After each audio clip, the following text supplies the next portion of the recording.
clube. Se tu entrar hoje no clube, tu Sabe vai de ver. cabeça quantos sócios tem hoje? Nós chegamos no primeiro, segundo ano a 100 e poucos, 160, 170.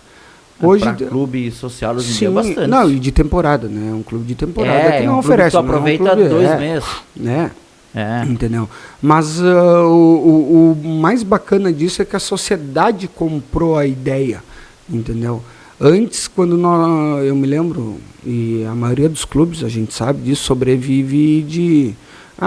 deu problema no telhado, no teto, caiu não sei o quê. Vamos sair e pedir dinheiro, faz vaquinha, faz isso.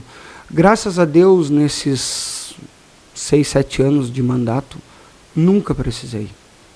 Nunca precisei. Por quê?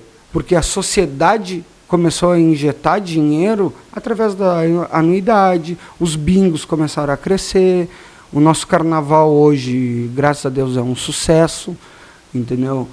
Então a sociedade começou a ver que, em vez de o cara bater na porta e pedir, me dá 200, 300, o fulano vai dar 1.000, o outro, como a maioria dos clubes sociais e o Clube da Barra sobrevivia, pagam a anuidade, não utilizam o clube,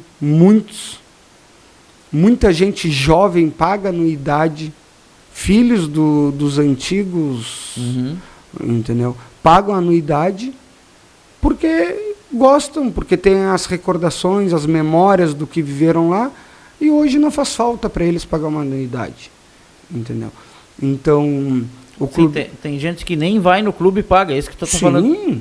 Pessoas a grande maioria pagam porque gostam do clube. A grande maioria. E isso foi o que a nossa diretoria conseguiu.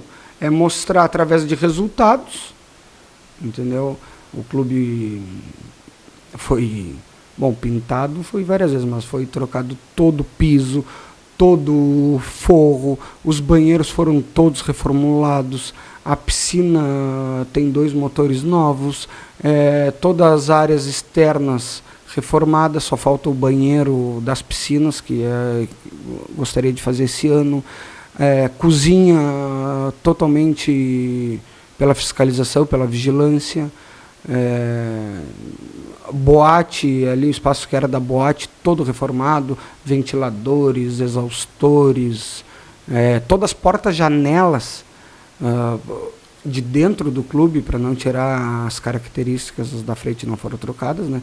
Mas são tudo hoje de alumínio,